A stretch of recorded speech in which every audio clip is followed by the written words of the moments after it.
Well, our conversations continue here at Davos, and joining me now is Amit Kalyani. Amit, many thanks for joining us on CNBC-TV18. So what does Davos tell you in terms of outlook, demand?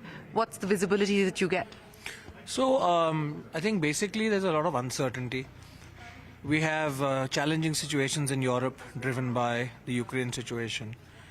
China has a lot of uncertainty going into the Chinese New Year, because typically people expect that as people travel within China, what is going to be the impact of that in terms of COVID. And we have some unique challenges in other parts of the world as well. But I think India is a bright spot. I think most people recognize that India's economy is being well managed and that India is going to be on a growth path, and everybody wants to be part of that growth, which means for companies in India which are strong technologically, financially, the opportunities are going to be tremendous. And for people in India, there are going to be new opportunities because people are going to come and invest. So I think it's a good time. We just need to get our ducks all in a row, make sure that we're able to execute on policy effectively, speed up decision making and implementation within the states, because policy is made in the center but implemented in the states. That's where we build factories and plants, and give the people of our country an opportunity for prosperity, more people an opportunity for prosperity. Let me ask you about demand specifically, especially as far as the export market is concerned, the North American market is concerned. What's that looking like at this point? So right now the North American market demand is very strong. In fact, even in Europe, the commercial vehicle sector demand is extremely strong, driven by change in transport logistics modalities. If you remember, 70% of the energy in Europe was coming from pipeline.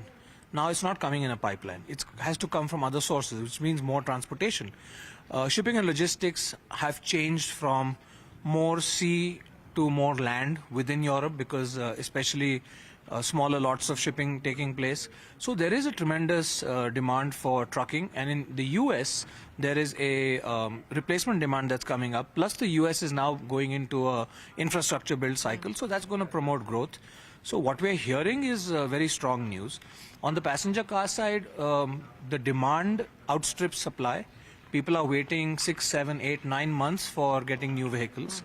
So clearly there is a strong demand, but at the same time there's monetary tightening taking place. Now what will happen because of the tightening of money supply remains to be seen. But I think fundamentally most economies are on a decent wicket. I think off the lot I would say Europe probably needs to be watched more. The US is in a good state, and India of course is in a very good place. So what does that mean then in terms of utilization for you as well as future investments?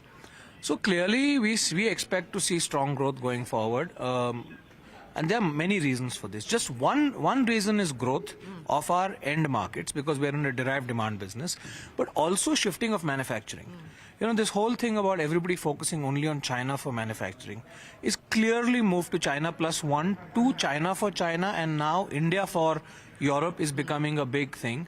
And I think that this is going to be a trend which will continue and accelerate, and it's something we're going to take advantage of.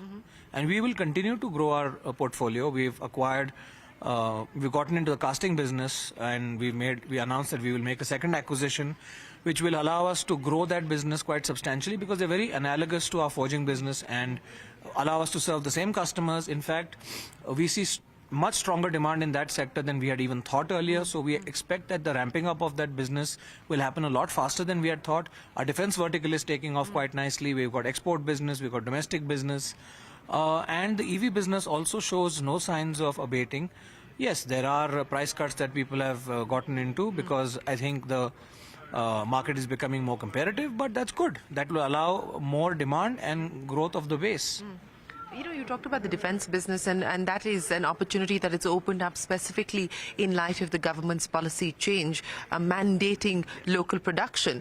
Where are you, in terms of an inflection point as far as the defense business is concerned, given the state of play?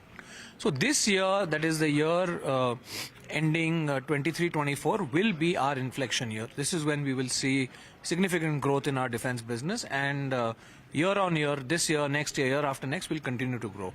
And I think the Indian government has taken a very strong and right view in encouraging local production and mandating local manufacturing for many sectors, which there is no reason why we shouldn't be making in India, and making in India for the world.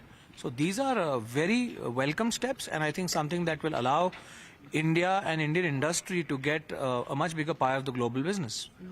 Well, finally, before I let you go, any new areas of opportunity? You talked about another acquisition that you're going to be looking at, but any other new areas of opportunity? So, Shireen, we announced that we are acquiring a second casting facility also in Coimbatore. We have undertaken that we will close that very soon. I mean, it's pending all the legal formalities.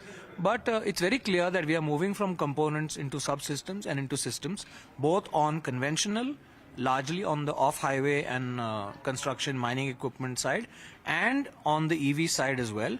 And this is going to keep growing, and the industrial side of our business is also growing very nicely. Aerospace is growing nicely. That is again a business that's going to hit an inflection point next year. So I think all the guns are blazing. We have now gotten into green steel. Our steel plant in Pune has been converted to make green steel. By next year, we'll have a capacity there of 300,000 tons of SBQ and high-end green steel. And we're already getting customers and significant demand for this. So I think things are looking good in India. Well, we wish you the very best of luck. Thanks very much for joining us, Amit, here in Davos. Thank you, Shireen. Well, the conversations continue. We'll be back with more from Davos. Stay tuned.